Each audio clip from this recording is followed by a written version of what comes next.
But ఎంత versatile నాకు ఇష్టం అక్క, నేను అదే చెప్పాను కదా, విన్నింగ్ అవన్నీ ఇప్పుడు నన్ను పోయి జిమ్నాస్టిక్స్ చేయమంటే నేను చేయలేను. నాకు తెలుసు నేను ఏం చేయగలను ఏం చేయలేను. నాకు వీలైనంత వరకు నేను ఏదైనా చేసి దాన్ని స్పాయిల్ చేయకుండా if I'm gaining a good experience out of it, అంటే ఆ ఆర్ట్ ఫామ్కి కానీ ఆ స్పోర్ట్కి కానీ మనం బ్యాడ్ నేమ్ తీసుకురాకూడదు. వీలైనంత వరకు మనం ఏదైనా చేయగలిగి if you going to get any good experience I will try my luck. ఇంత అబండెంట్ టాలెంట్తో ఐ థింక్ ఎవరు పిలిచారు ఆడిషన్ కోసం? యువర్ కాల్డ్ కదా, Amazon Prime. Yes, Modern Love Chennai. Oh God, that was so good. That's a very, అంటే you probably wondered నన్ను ఇలా పిలిచారు. ఎగ్జాక్ట్లీ, నేను అలానే ఉంటున్నాను. ఎందుకంటే నా సినిమా మెయిల్ అనేది ఆహాలో రిలీజ్ అయింది. స్వప్న దత్ గారు ప్రొడ్యూస్ చేశారు. Swapna first film as a lead, పెద్దగా కొంచెం లీడ్ గా. ఎందుకంటే శేఖర్ కమల్ గారి ఫిల్మ్ లో చిన్న రోల్ అది, విదాలో కానీ లవ్ స్టోరీలో కానీ played very small roles. As a lead నాది Mail is the first film అనమాట. అది చూసి ఆ లుక్ సిమిలర్గా ఉందని చెప్పి నన్ను Kumararaja sir, Thiagaraja Kumararaja sir, super deluxe director, వాళ్ళ టీం అప్రోచ్ అయ్యారనమాట. నేను లైక్ వావ్, అసలు మెయిలే యాక్సిడెంటల్గా అయింది నాకు లైఫ్లో. మెయిల్ నుంచి తమిళ్కి journey, it was very nice. అంటే ఆ జంప్ నేను ఎక్స్పెక్ట్ చేయలేదు. And that was a very good start for me in Tamil. I mean I can't expect a better debut. So దానికి రోల్ డిస్క్రైబ్ చేసినప్పుడు ఏం చెప్పారు? అమ్మో, అసలు నాకు కొంచెం భయం అయితే వేసింది. ఎందుకంటే మనకు రాని భాష, ఎంతైనా వాళ్ళు ఏ భాషలో చెప్పినా ఐ థింక్ ఇన్ తెలుగు, మన ఆలోచన అంతా తెలుగులోనే ఉంటుంది, లైక్ కండిషనింగ్ అంతా. So character description basically she like a very rugged girl. She works in a biscuit factory. అక్కడ నార్త్ మెడ్రాస్లో ఉంటున్న ఒక అమ్మాయి, ఒక స్లమ్లో ఉంటున్న అమ్మాయి, తను ఒక బటర్ బిస్కెట్ ఫ్యాక్టరీలో బటర్ బిస్కెట్స్ చేసుకుంటూ ఉండే అమ్మాయి యొక్క లవ్ స్టోరీ అన్నట్టు కొంచెం డీటెయిల్స్ ఇచ్చారు. I felt it was very challenging. ఎందుకంటే ఎంత కాదనో ఒక అర్బన్ సెటప్లో పెరిగిన అమ్మాయిని సడన్గా మేల్కి ఒక ఫ్లిప్ వచ్చింది, విచ్ ఇస్ లైక్ అది కొంచెం rural backdrop. Mail Telangana Telugu మాట్లాడతాం కాబట్టి దట్ వాజ్ కంపారిటివ్లీ ఈజీ. ఇక్కడ అసలు స్లాంగే వేరు, తమిళే రాదంటే మళ్ళీ తమిళ్లో స్లాంగ్ నాకు. ఇట్ వాజ్ వెరీ చిన్న చిన్న అగుదు, చిన్న చిన్న ఐ మీన్ ఇరుకుదు అని మనం మామూలుగా అంటాము, ఇకుదు అని కొంచెం నార్త్ మెడ్రాస్ వాళ్ళు అంటారు అనమాట. అవన్నీ పట్టడానికి నాకు చాలా టైం పట్టింది. తమిళ్ నేర్చుకోవడం అనేది చాలా కష్టమైన, వెరీ డిఫికల్ట్. అంటే ఎవరు నేర్పించారా కూర్చుని? ఎవరు నేర్పిలేదు అక్క. అలా తప్పుగా మాట్లాడుతూ పక్కన వింటూ అలా. అంటే ఆ డైలెక్ట్ కొంచెం ఆన్సెట్ నాకు హెల్ప్ చేసింది. అక్కడ ఆ ఏరియాలో ఒక టిఫిన్ షాప్ ఆంటీ, తనని నా ట్రైనర్ లాగా పెట్టారు. సో పొద్దునే வணக்கம்மா எப்படி இருக்கே అని చెప్పి పొద్దునే వచ్చారు. தமிழ் நல்லா பேச தெரியுமா? ஆமா, நீங்க பேசுற அளவுக்கு இல்ல, நான் மேனேஜ் பண்ணேன். ஐயோ இது போறமே, இது போதும்ல. நம்ம பேசுற ஹீரோயின்ஸ் பேசுற டயலாக்ஸ்க்கு நீங்க பேசுறது ரொம்ப ஜாஸ்தி. இல்ல எனக்கு ரொம்ப பிடிக்கும் தமிழ். ஏன்னா நம்ம Telugu industry, Tamil industry they always keep going hand in hand. ఇంగే వర సాంగ్స్ ఎలా అంగే వరం, అక్కడ వచ్చే పాటలన్నీ ఇక్కడ వస్తాయి.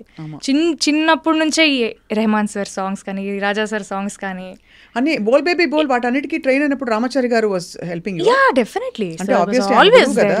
సో ఏమేం పాటలు, ఒక పాట పాడవా ప్లీజ్? నేను దాని నుంచి అడుగుదాం. అయ్యో చాలా.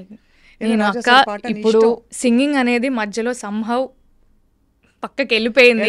మళ్ళీ ఇప్పుడు వస్తుంది. అంటే నేనేం షో చేయట్లేదు, నాకు సంగీతం రాదు, నాకు నేనేం పాడలేనని చెప్పట్లేదు, కానీ సరిగ్గా పాడలేనేమో, ఎందుకంటే I have been out of practice. ఏమీ లేదు, అందరికీ తెలిసిన ఒక మంచి పాటతో మొదలుపెట్టి దాని తర్వాత నాకు లవర్ ఇన్స్టాలో పాడిన పాట కూడా ఒక 2 లైన్లు కావాలి. యా, నీ ఇష్టమైన పాట.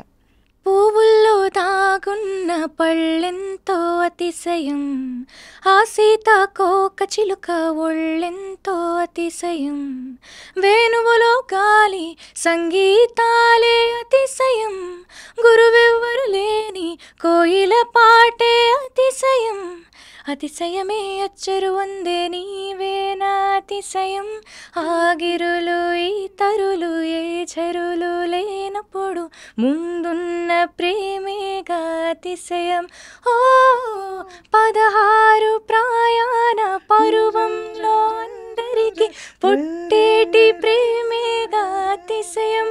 ఓ బ్యూటిఫుల్. కానీ ఇంత పాట పెట్టుకుని ప్లేబ్యాక్ సింగింగ్ అసలు ఏమన్నా చేసావా? కొంచెం ఒక పాట పాడే. ఏం పాట? నా గుండె చప్పుడేంటో పిచ్చి పిచ్చిగా అని ఒక సాంగ్, కళ్యాణ్ మాలిక్ గారు మ్యూజిక్ డైరెక్షన్లో, హోరా హోరీ అనే సినిమా, తేజ గారి డైరెక్షన్. అది మిర్చి మ్యూజిక్ అవార్డ్స్కి కూడా నామినేట్ అయింది బెస్ట్ డెబ్యూ సింగర్. బ్యూటిఫుల్ కదా అసలు. I song that in my 10th class. అవును, బట్ అంటే వాయిస్ బాగా కల్చర్ క్లియర్గా కనిపిస్తుంది. That you have train your voice అని చెప్పి. అలా మెయిల్ తర్వాత ఆఫ్ కోర్స్ ఈ లవర్ సినిమా అన్నది ఇట్స్ అంటే చాలా బాగుంది. అండ్ అందులో ఎమోషనల్ బిట్స్ చూస్తే మాత్రం చాలా ఐ టేక్ సమ్ టైం, కొంచెం టైం తీసుకుంటాను చెప్పడానికి, నాకు కొంచెం టైం ఎడతకపోరే. ఏంటది డైలాగ్? నేను కొంచెం టైం వేను. నేను కొంచెం టైం వేయడం.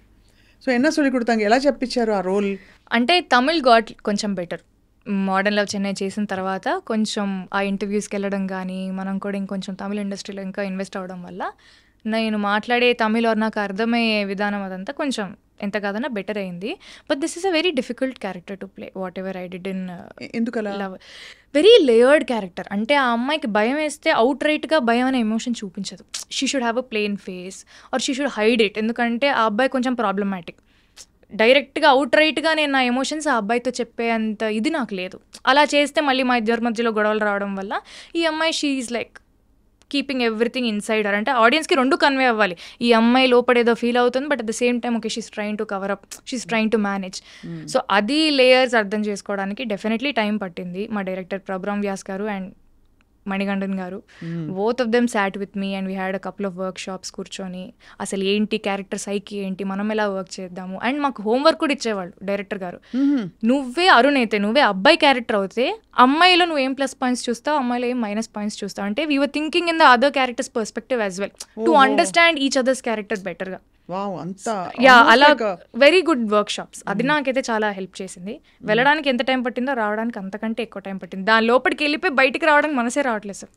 సో ఇంట్లో ఒకటి ఐ మీన్ గ్రేట్ థింగ్ ఏంటంటే ఇంట్లో రెస్ట్రిక్షన్స్ పెట్టకుండా పంపించడం. సినిమా ఇండస్ట్రీ అనగానే అఫ్ కోర్స్ నాన్నగారు యాక్ట్ చేస్తారు, not much but he's also like me, అక్కడ నుంచే వచ్చింది అనుకో. ఎక్కువ ఆర్పి గారితో ఆయన కనిపిస్తూ ఉండేవారు. Good friends, they know each other, so they good friends. So